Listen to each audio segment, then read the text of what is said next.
Muchas gracias, doctor Reynolds. A continuación, el doctor Juan Ricardo Morales, ingeniero industrial con maestría en gestión tecnológica en la Universidad Astrakhan en Rusia, doctorado en ingeniería en Moscú y docente universitario, además consultor. Recibamos al doctor Juan Ricardo Morales. Bueno, muy buenas tardes a todos y todas. Yo voy a hacer algo bastante distinto a lo que acaba de decir compartir el doctor Reynolds, a quien conozco hace ya bastante tiempo, como les podré explicar un poco más adelante.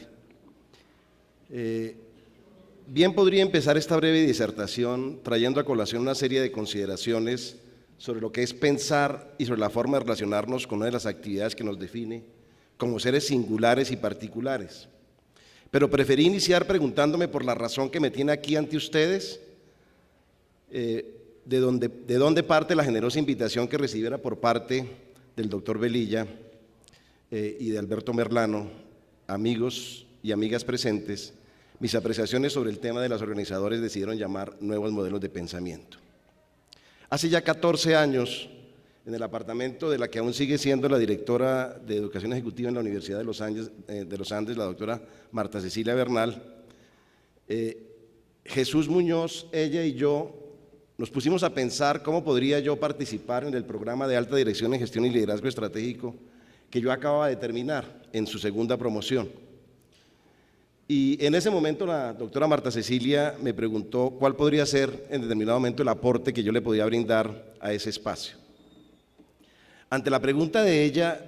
de qué sentía yo podía aportar al programa después de unos minutos, no sin cierta timidez, respondí que me encantaría lograr configurar un módulo que permitiera dilucidar una de las preguntas que me ha acompañado en mis diletantes reflexiones sobre el desarrollo humano desde mis años de formación en el Colegio Mayor de Nuestra Señora del Rosario y en la extinta Unión Soviética, como ustedes acaban de escuchar. Esta pregunta es: ¿qué está detrás de la forma como pensamos y sobre la forma como nos relacionamos con el mundo? ¿Qué nos lleva a asumir nuestra realidad, nuestra vida, en la forma en que lo hacemos? Ante este planteamiento, Marta Cecilia, en su perenne preocupación por acercar las capacidades de los docentes a las necesidades de las personas que acuden a la universidad en busca de espacios de formación y capacitación, me preguntó por el propósito de en ese instante posible módulo. Un poco de manera apresurada, pero con una clara expresión intuitiva, le contesté que la idea era promover en los participantes nuevas formas de ver la vida, nuevas maneras de pensar que les permitieran tener una relación con su realidad más consciente y vital. Esa idea había surgido en mí no de manera casual, sino como resultado de las innumerables lecturas que me habían colocado en la senda de Erich Fromm, Viktor Frankl, Carl Jung, Fríjol Capra, Edgar Morin, Paul Václavic, Giorgio Nardone, Bar Kosko, Lao Tse, Chuang Tzu, Sun Tzu y muchos otros autores, y por supuesto de las charlas que para ese momento yo había tenido la fortuna de compartir con quien me presidiera esta mañana en este estrado, el doctor Alberto Merlano, con Jesús Muñoz y con Alfonso Rodríguez. Toda esa mezcla de inquietudes y referencias me habían llevado a preguntarme el por qué las personas responden a ciertos patrones de comportamiento que son por supuesto el reflejo de sus maneras de pensar. ¿Qué era lo que podían realmente aportar visiones como la de Morin, Chuang Tzu, Capra, Fromm a una nueva manera de relacionarnos con la realidad y asumir nuestra existencia?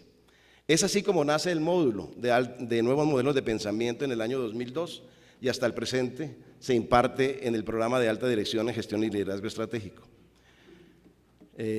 bajo la denominación de nuevos modelos de pensamiento y gestión del conocimiento.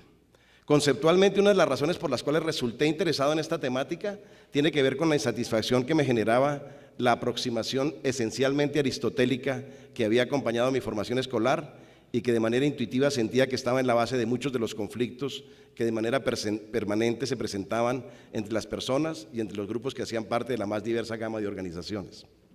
Mi inquietud siempre ha sido cómo aproximaciones como el pensamiento complejo, el pensamiento borroso, el pensamiento paradójico, el pensamiento sistémico y el pensamiento intuitivo, entre otros, le pueden servir a las personas para tener una relación con su realidad más completa y omnicomprensiva.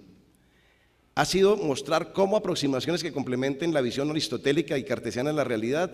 resultan hoy no solo altamente pertinentes, sino claramente indispensables para enfrentar el atributo más característico de la realidad presente, la incertidumbre. Mostrar que a la par de las bondades que puede tener las estructuras lógicas de los principios y silogismos aristotélicos, también se dan consecuencias particularmente mutiladoras cuando se parte, como nos invitara Platón, a encontrar el modelo único de realidad que se identifica con una sola verdad posible, cuya indagación, búsqueda y encuentro solo es accesible a las mentes privilegiadas de los filósofos. Como la nota Fromm en su Arte de Amar, desde Aristóteles, el mundo occidental ha seguido los principios lógicos de su filosofía. Esa lógica se basa en el principio de identidad que afirma que A es A, el principio de contradicción A no es no A, y el principio del tercero excluido A no puede ser A y no A, tampoco A ni no A al mismo tiempo. Este axioma de la lógica aristotélica está tan hondamente arraigado en nuestros hábitos de pensamiento que se siente como natural y autoevidente, mientras que, por otra parte, la confirmación de que X es A y no es A parece insensata. De la mano de esas aproximaciones nos hemos educado en la búsqueda de una única verdad que excluya a su contraria, con lo cual, sin ser conscientes de ello, hemos alimentado el dogmatismo y la exclusión de quienes piensan diferente. Hemos contribuido a la polarización y a que caigamos en el error de creer que nuestra tarea es lograr el adoctrinamiento y enmienda de quienes piensan distinto. Considerar que sobre el mundo y lo que pasa en él solo es posible una sola interpretación correcta está en la base del sinfín de ismos que han poblado la historia de la humanidad desde sus albores. ¿No debe extrañar acaso entonces que sin percatarnos tendamos de manera tan natural a buscar las certezas, a querer vivir en el mundo en el que nuestra tranquilidad que nos provee el control que seamos capaces de alcanzar y de imponer? En oposición a esa lógica aristotélica, siguiendo nuevamente a Fromm, existe la que podríamos llamar lógica paradójica, que supone que A y no A no se excluyen mutuamente como predicados de X. La lógica paradójica predominó en el pensamiento chino e indio, en la filosofía de Heráclito y posteriormente con el nombre de dialéctica se convirtió en la filosofía de Hegel y de Marx. Lao Tse formuló claramente el principio general de esa lógica paradójica al decir: las palabras que son estrictamente verdaderas parecen ser paradójicas. Y Chuang Tzu: lo que es uno, aquello que es uno también es uno. Como reconocen los diferentes autores, la lógica paradójica como expresión de maneras diferentes de pensar tiene en Heráclito su primera manifestación filosófica en el pensamiento occidental. Heráclito afirma que el conflicto entre los opuestos es la base de toda existencia. Ellos no comprenden, dice, que el uno total, divergente en sí mismo, es idéntico a sí mismo, armonía de tensiones opuestas como en el arco y la lira. O aún mayor claridad, como muchos de nosotros ya sabemos, no nos bañamos en el mismo río y sin embargo lo hacemos siempre en el mismo. Somos nosotros y no somos nosotros tras cada momento. O bien uno y lo mismo se manifiesta en las cosas como vivo y muerto, despierto y dormido, joven y viejo. Como la afirma Fromm, lo recalca François Jullien y de manera cercana a mí lo comparte Alberto Merlano, en la filosofía de Lao Tse y de otras aproximaciones orientales, la misma idea se expresa de una forma más poética. Un ejemplo característico del pensamiento paradójico taoísta es el siguiente: la gravedad es la raíz de la liviandad, la quietud es la rectora del movimiento, o bien el Tao en su curso regular no hace nada y por lo tanto no hay nada que no haga. En el pensamiento taoísta, así como en el pensamiento indio y socrático, el nivel más alto a que pueden conducirnos el pensamiento es llegar a reconocer que no conocemos. Conocer y no obstante pensar que no conocemos es el más alto logro. Desde una perspectiva funcional, mi preocupación respondía a una inquietud surgida de la que había sido la esencia de mi actividad profesional hasta el momento en que me encontré con la maravillosa oportunidad de pertenecer al grupo que respalda los programas relacionados con el desarrollo humano en la Universidad de los Andes.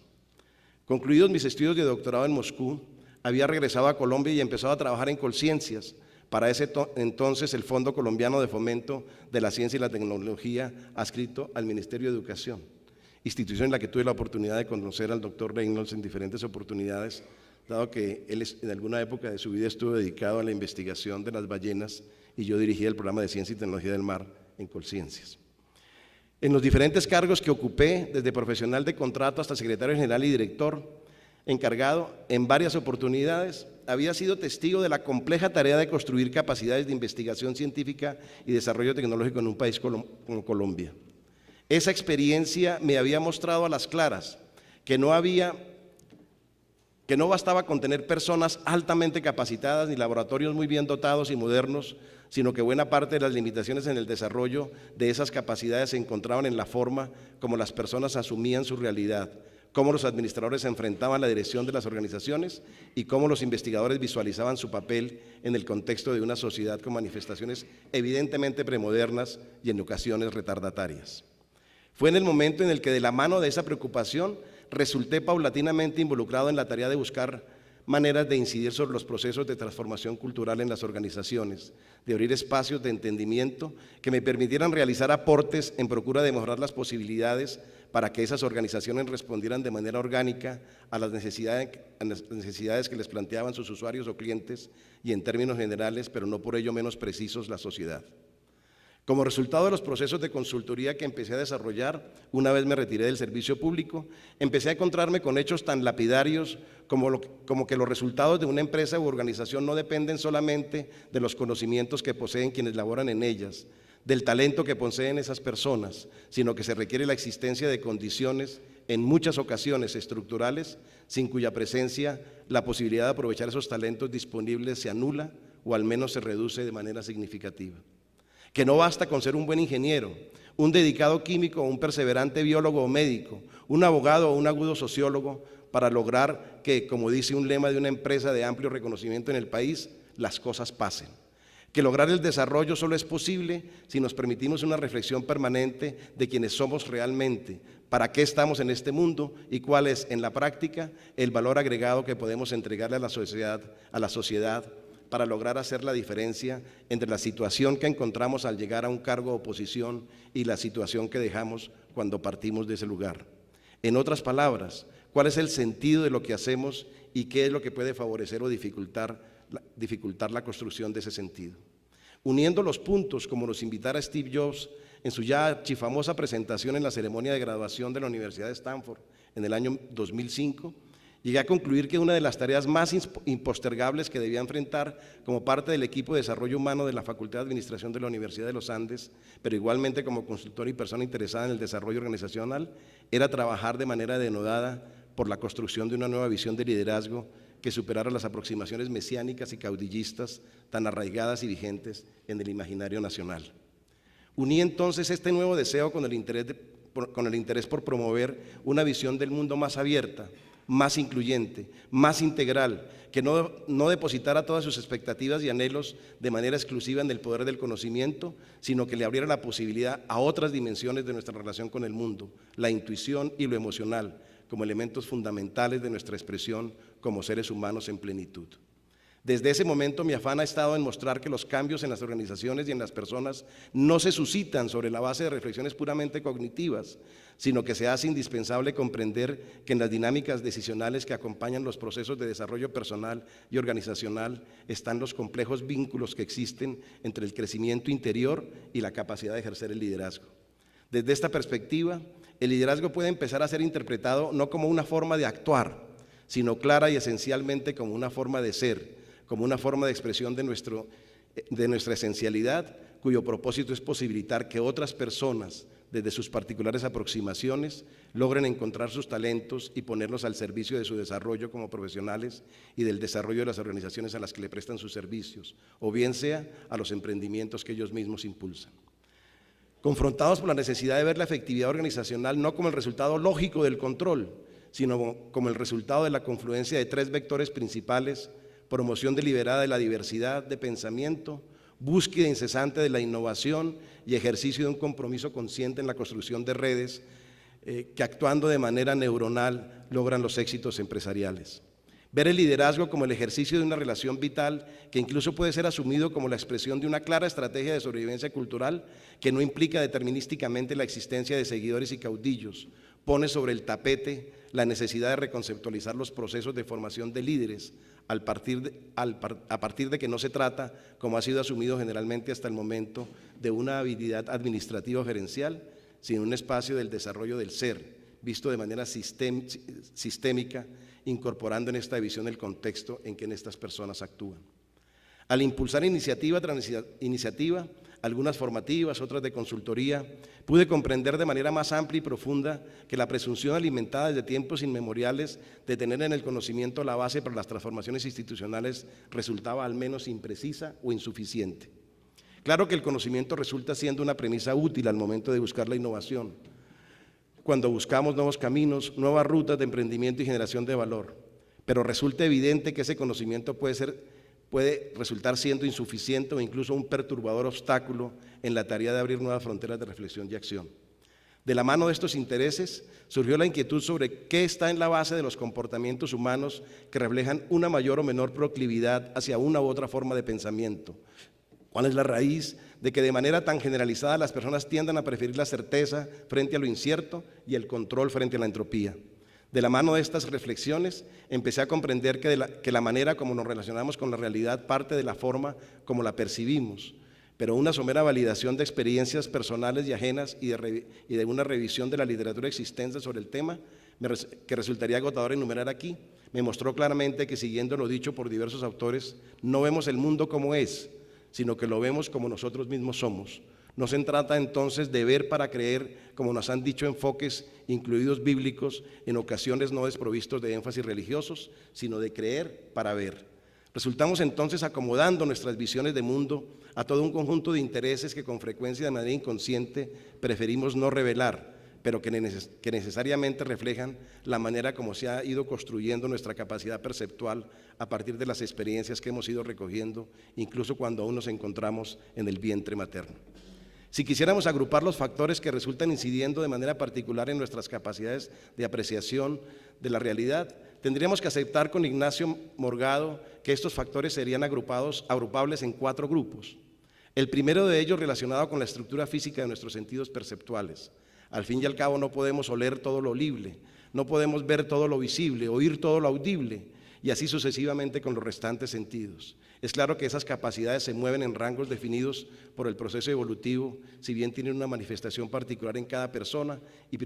privilegian entre todos los sentidos a la vista y el olfato, como aquellos sentidos de los cuales construimos preferentemente nuestra relación con los demás y con el entorno. El segundo tiene que ver con la historia personal de cada individuo. De ahí surgen, como lo resaltara Pierre Bourdieu, nuestros gustos y aficiones, pero igualmente nuestros miedos, apegos y creencias. El tercero, muy imbricado con el anterior, es el factor cultural, que si bien responde a patrones de carácter más colectivo, no deja de tener una expresión familiar como la que se teje en la construcción de las relaciones de poder propias de la familia, que resultan incidiendo en el comportamiento humano desde las apreciaciones sobre la autoridad y la distancia a los sustentadores de ese poder o autoridad. Por último está la educación, entendida como el espacio y el medio a través del cual las sociedades humanas buscan cumplir 4 funciones principales. La generación, pero preferentemente la socialización de valores.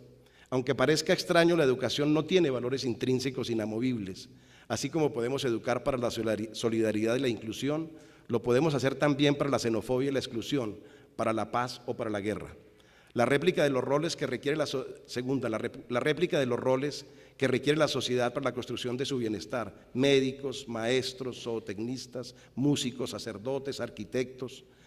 Tercero, la apropiación y dominio de lenguajes y notaciones especializados en los ámbitos de educación que las personas eligen. Y por último, la detección de los talentos. Valga mencionar que los 3 primeros fueron precisados por Howard Gardner en diferentes artículos y libros dedicados al tema al que ha consagrado buena parte de sus esfuerzos, el de las inteligencias múltiples. El cuarto lo incluyo yo, inspirado en los trabajos de una de las mentes más agudas en el campo de la educación como espacio de desarrollo personal y no simplemente como proveedor de fuerza laboral para las empresas en los modelos de consumo imperantes. El investigador británico, hoy radicado en Los Ángeles, Ken Robinson, quien no duda en denunciar a muchas de las escuelas a las que asisten nuestros hijos como las asesinas de la creatividad de niños y jóvenes. Cuando la persona logra comprender de manera experiencial que la forma como él percibe el mundo es tan solo una de las cientos de miles de maneras posibles de hacerlo, tan legítima y válida como la de cualquier otra persona sin discriminación alguna posible, empieza a abrir su mente y su conciencia a replantear de manera profunda la manera de relacionarse con los demás. a entender que a diferencia de lo que proclamaron y siguen proclamando los darwinistas y posdarwinistas, en la configuración de las comunidades humanas se dieron claros procesos de cooperación basados en una naturaleza esencialmente empática, resaltada por Rifkin en una amplia gama de trabajos. Los seres humanos tenemos diferencias en ocasiones exacerbadas por razones de índole ideológico o religioso, pero al mismo tiempo compartimos principios fundacionales como especie que están vinculados al manejo de la cercanía y la solidaridad y al surgimiento del lenguaje como manifestación de una evolución cerebral que nos permite no solo ser conscientes de nuestra propia realidad y sentimientos, sino de la realidad y los sentimientos de los demás, acompañando estas capacidades de otras como la abstracción, que juega un papel tan determinante en los procesos de creatividad e inferencia científica y tecnológica.